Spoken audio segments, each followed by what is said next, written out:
Hello students, आज हम study करेंगे क्लास 9th का चैप्टर कोऑर्डिनेट ज्योमेट्री। अब ये जो चैप्टर है कोऑर्डिनेट ज्योमेट्री, ये ऑलरेडी हम लोगों ने क्लास 8 में स्टडी किया था। वहाँ पे इस चैप्टर का जो नेम था वो था introduction to the graph. Introduction to the graph. तो वहाँ पे थोड़ा सा हमने इसके बारे में स्टडी किया था। वहाँ पे हमने स्टडी किया था एक पॉजिटिव एक्स एक्सिस के बारे में, एक पॉजिटिव वाई एक्सिस के बारे में। ये हमने क्लास 8 में हम कर चुके हैं। और वहाँ पे हमने पोजीशंस बताई थी कि यहाँ पे 1 है, यहाँ पे 2 है, यहाँ पे 3 है। सेम वे एक पॉइंट था हमारे पास जिसको हम ओरिजिन कहते थे और जिसके कोऑर्डिनेट हम लोग क्या लेते थे 0,0। यहाँ पे 1, ये y का पॉजिटिव 1, ये 2 और ये 3। ऐसे ही कुछ पोजीशंस हमने लिखी थी। अब क्लास 9th में भी हमारा सेम कोऑर्डिनेट ज्योमेट्री है, बट इसको थोड़ा सा हम एक्सटेंड करते हैं। इसको अगर पॉजिटिव एक्स एक्सिस है तो ये हमारे पास एक माइनस एक्स एक्सिस भी होगा। पॉजिटिव वाई एक्सिस है तो माइनस वाई एक्सिस भी होगा। तो इसको हम लोग कार्टेशियन प्लेन कहते हैं।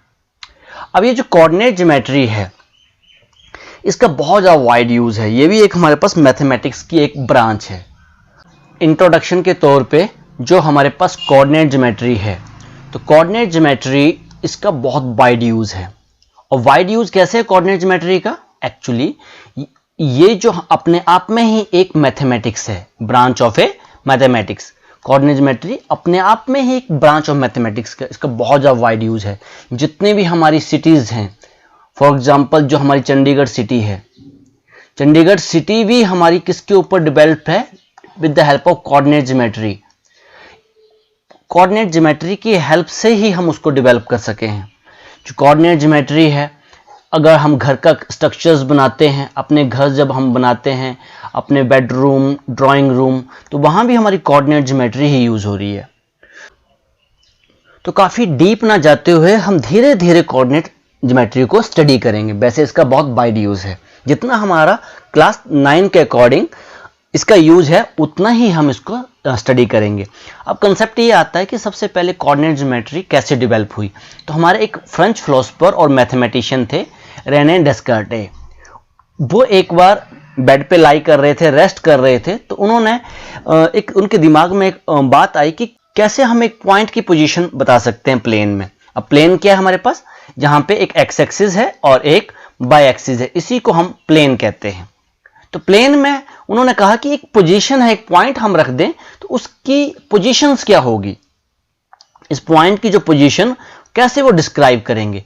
तब उनके माइंड में कंसेप्ट आया कि क्यों ना हम एक एक्स एक्सिस ड्रॉ कर दें और एक वाई एक्सिस ड्रॉ कर दें, और उस पोजीशंस की, उस जो पॉइंट है उसकी पोजीशन हम बता सकते हैं with respect to X axis और with respect to Y axis. सबसे पहले उन्होंने ही एक पॉइंट की पोजीशन उन्होंने बताई थी, और उन्होंने ये बताया था कि हम पहले एक्स कोऑर्डिनेट को लिखेंगे, फिर वाई कोऑर्डिनेट को लिखेंगे। एक एक्टिविटी है और ये आपकी बुक में दे रखी है, एक सिटिंग प्लान है, ठीक है। तो एक टीचर्स ने एक आपको टास्क दिया कि draw a plan of sitting in your classroom, pushing all desk together, represent each desk by a square, in each square write the name of the student occupying the desk। जो बच्चा बैठ रहा है उसका नाम लिख देना है। So position of each student in the classroom is described precisely by using two independent information: the column in which she or he sit, the row in which he or she sit। तो अब तो हम जानते हैं कि एक x axis होती है, एक वाई एक्सिस होती है, पर टाइम बीइंग के लिए हमें इतना पता है कि एक रो है और एक हमारे पास क्या है, कॉलम है। तो if you are sitting in a desk in the 5th column and 3rd row represented by a square in figure 3.3, तो कोई बच्चा मान लीजिए कि वो 5th कॉलम में और 3rd रो में बैठा हुआ है, तो उसकी पोजीशन कौन सी है? तो एक्चुअली कॉन्सेप्ट वही है एक्स एक्सिस और वाई एक्सिस का, पर यहां पे हमने रो एंड कॉलम के हिसाब से कोऑर्डिनेट ज्योमेट्री को डिस्कस किया है। तो हम कैसे अब इस पोजीशन को डिस्क्राइब करेंगे? ये देखिए हमारा 5th कॉलम है। अब 5th कॉलम हमने पकड़ लिया और उस तरफ से हमें 3rd रो में आना है। 5th कॉलम के परपेंडिकुलर जाना है और 3rd रो में, तो यहां पे उस बच्चे की पोजीशन है। तो ऐसे ही हम लोग अपनी पोजीशन क्लासरूम में फिक्स कर सकते with the help of coordinate geometry. तो ऐसा एक टास्क आपको दिया गया है जो एक्सरसाइज 3.1 है, वहां पे एक आपको टास्क दिया गया है। तो आइए पहले हम एक्सरसाइज 3.1 को करते हैं। So in exercise 3.1 question number 1, how will you describe the position of a table lamp on your study table to another person. तो आपको ये टास्क दिया गया है कि आपका जो स्टडी टेबल है उस पे अपने फ्रेंड के लिए, अनदर पर्सन के लिए आपको एक लैंप लगाना है, एक टेबल लैंप लगाना है। तो कैसे उसकी पोजीशन को आप डिस्क्राइब करोगे? ऑब्वियस सी बात है बेटा, जहां पे आप खुद स्टडी कर रहे हो, मान लो आप यहाँ पे स्टडी करते हो इस पोजीशन पे, तो यहाँ पे तो अपने फ्रेंड के लिए तो टेबल लैंप नहीं लगाओगे। ऑब्वियस है कहीं आप दूर कहीं पोजीशन पे यहाँ पे आप क्या लगा दोगे? अपने फ्रेंड्स के लिए लैंप लगा दोगे ताकि वो भी आपका टेबल पे स्टडी कर सके। आइए इस क्वेश्चन को हम 3 डिफरेंट वे से स्टडी करते हैं। तो ये जो बेटा हमने टेबल ड्रॉ किया हुआ है और ये इसका 3 डायमेंशनल पिक्चर है। 3D में हमने एक टेबल ड्रॉ कर दिया और यहां पर हमने अपने फ्रेंड के लिए एक लैंप फिक्स कर दिया।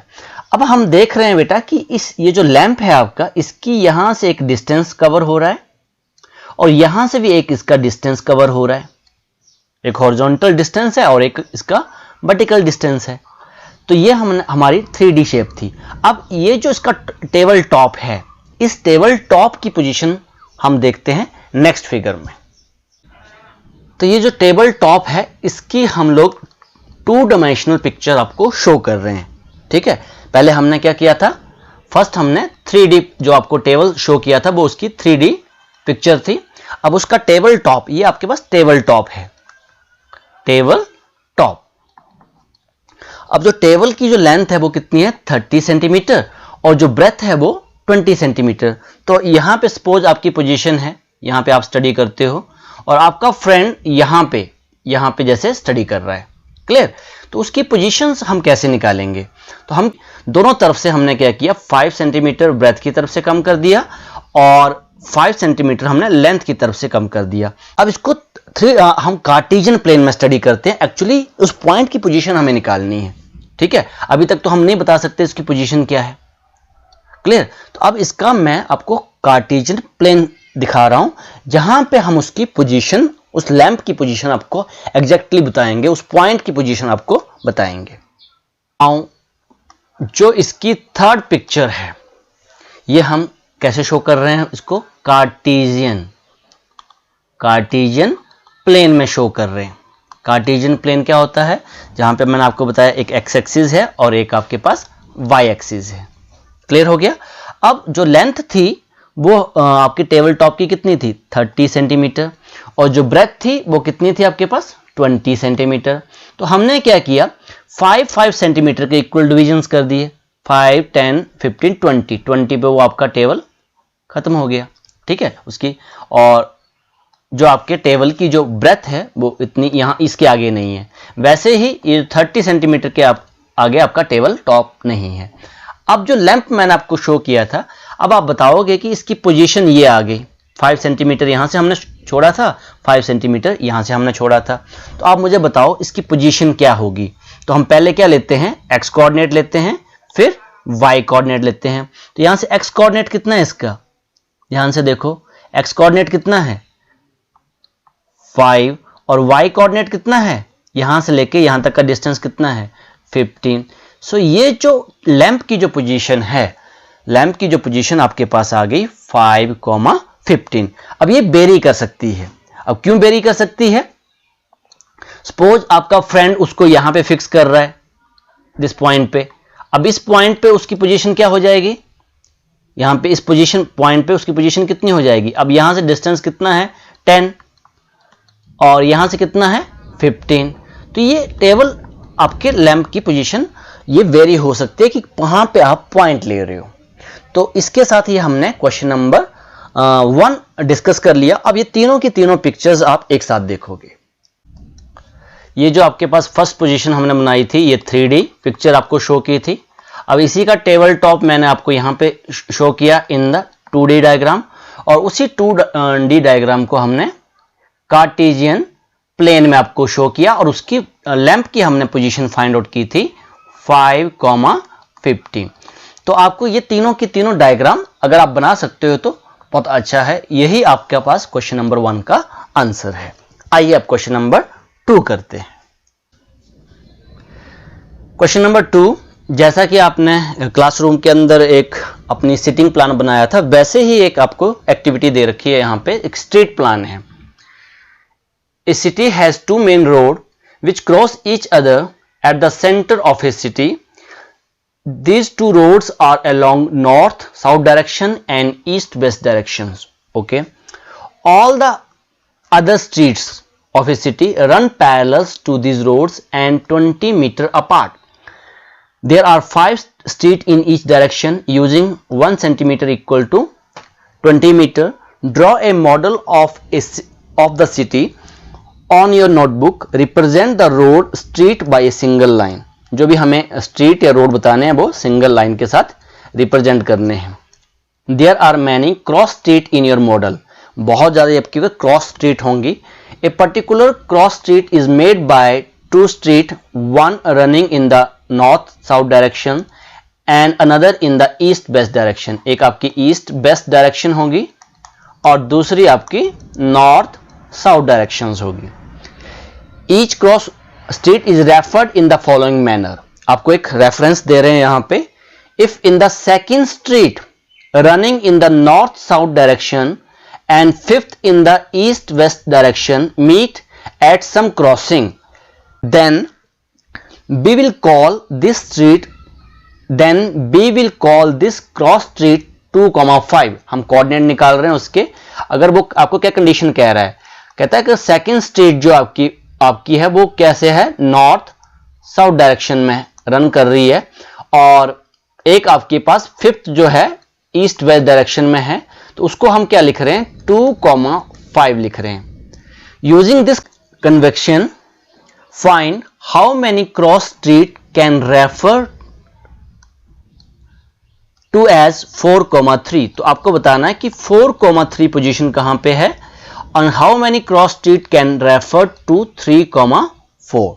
सो ये आपको पोजीशन दे रखी है। तो सबसे पहले हम क्या करेंगे, एक मॉडल ड्रॉ करेंगे जो आपको इस कंडीशन को फुलफिल कर रहा है।